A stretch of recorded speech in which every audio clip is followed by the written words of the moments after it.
Let me tell you something about myself. I really like Formula 1. In 2023, I went to Spa-Francorchamps to watch the Belgian Grand Prix together with an army of fans on the Camel Straight. And that was absolutely amazing. In 2025, I think we have a really nice fight for the championship between Oscar Piastri and Lando Norris. Currently Oscar leading the Drivers' Championship, but to be honest with you, I like Lando more. So this year, at Zandvoort, McLaren had to retire Lando's car, which increased the gap between Lando and Oscar in the Drivers' Championship by 25 points. So I was really curious to see what's going to happen at Monza and if Lando is going to be able to recover some of this gap. But unfortunately, I couldn't watch the race live because at the same time I had to be on a flight across the Atlantic Ocean. So in this video, I want to show you how I built an app to send me the race results on my phone while I was flying above the Atlantic Ocean. So here's myself around 36 hours before my departure, trying to figure it out, how can I make this happen. Now, usually airline companies offers you free messages on board during the entire flight, and you can only send text. They also provide you a service to pay for full internet access, but to be honest with you, I find it quite expensive for just a couple of hours of flight. So I'm a software engineer. I try to challenge myself to use the free messaging option so that I can implement this kind of automated service to send me the race results during the race or right after the race on my phone using a messaging app. At first I had to find a really good source for the race data. And I went of course on the formula1.com, which has a live feed there for each and every race, but the content there is uploaded dynamically on the page, which made it difficult for me to parse the data because by any means I'm not an expert in HTML. And then I found the openf1.com, which proved out to be the holy grail for what I was needing. Because the openf1.com gives you an open source API which provides this kind of race data live and historic data in the JSON format, which was absolutely amazing for myself.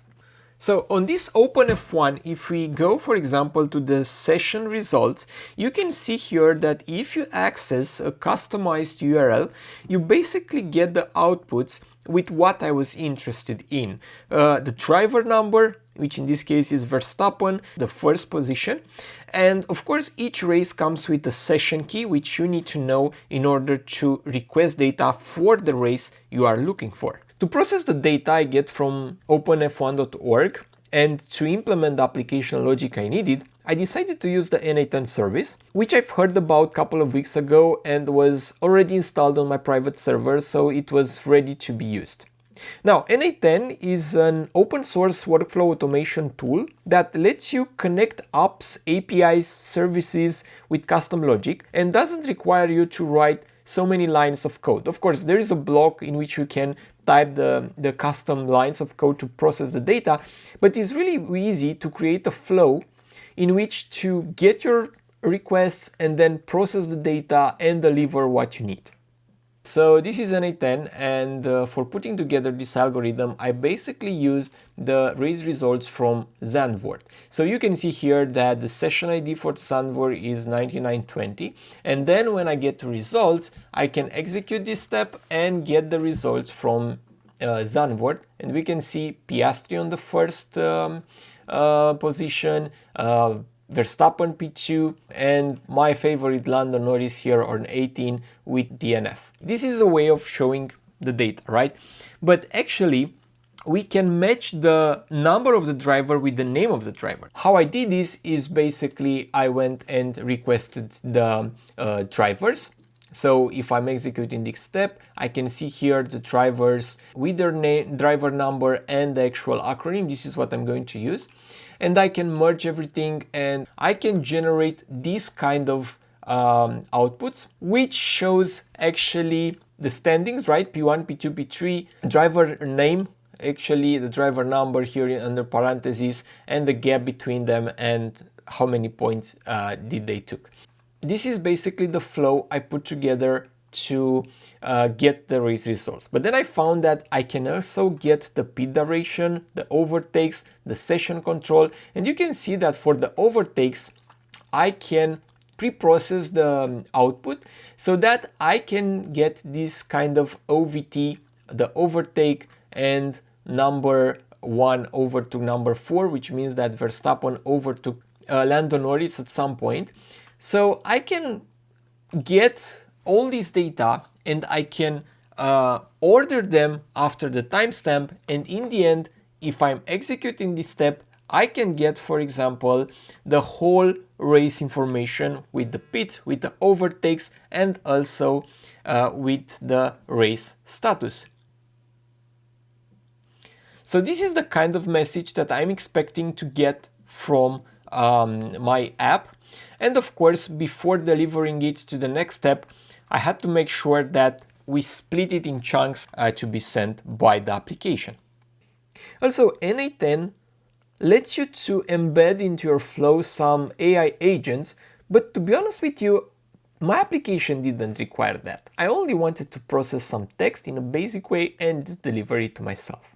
So now that I have the race data I'm interested in, I need to just use one application, one messenger application, which is also agreed with the airline company. I found that they mention only 3 messaging apps: Messenger and WhatsApp, but unfortunately I couldn't use them because you need to have a business account in order to create a sort of an automation.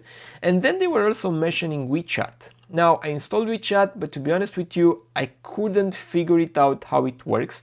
But then I realized that I'm already using Telegram at home for some home appliances. And luckily for me, Telegram is already integrated with n8n. What I'm going to send is the whole log together with the race results. So basically on the phone, I'm going to get like the race status, all this kind of information that can help me to understand what happened during the race. The only problem was that I didn't know if Telegram will work on the flight. But anyway, it was already enough. It was already late and I couldn't select something else. So I decided to go ahead with Telegram and to check that on the plane. But all in all, this application was only one shot. So I programmed actually the flow to start automatically 2 hours after the race starts, right? So I assume that the race is going to be over after 2 hours.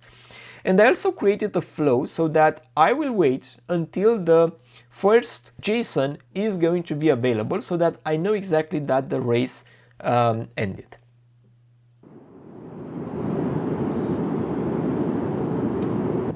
6 hours more to fly, but here is the message.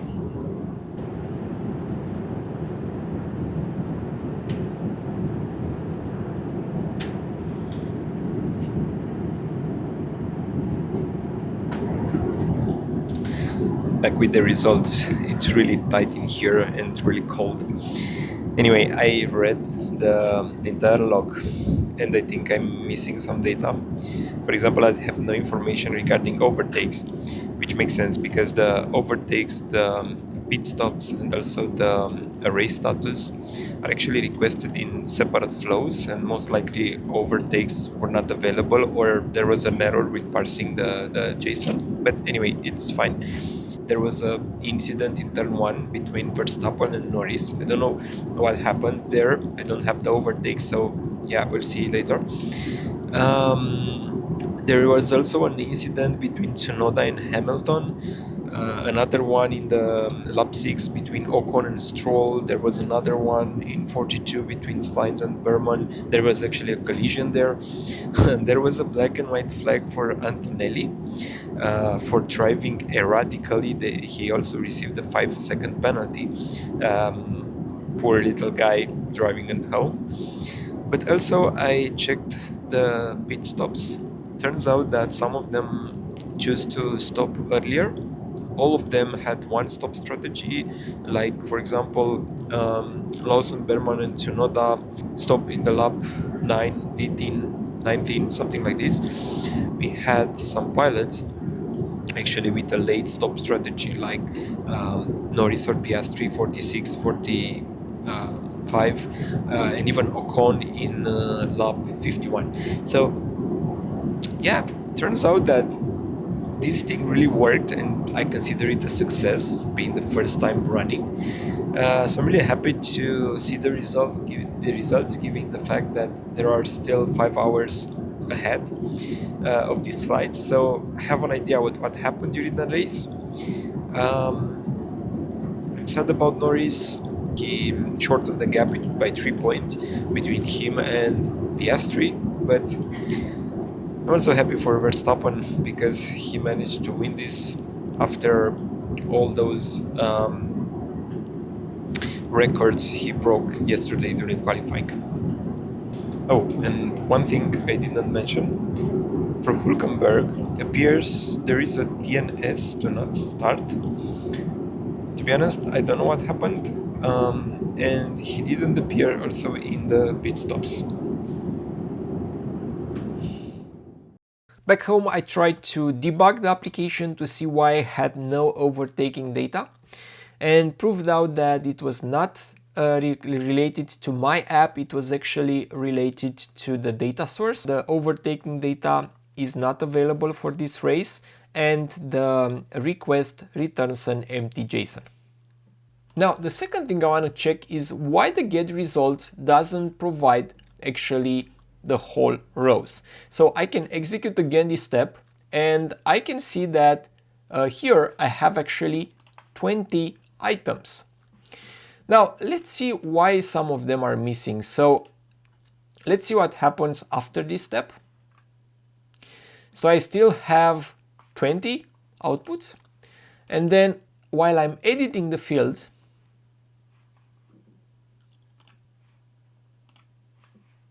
oh, here's why. I have some undefined things over here. So the thing was that I actually marked the gap to the leader as a number and proved out that actually I should have marked it as a string. That was it. Thank you very much for watching this video, and I hope you enjoyed watching it as much as I enjoyed creating this app, which sent me the results from the race at Monza before the plane landed.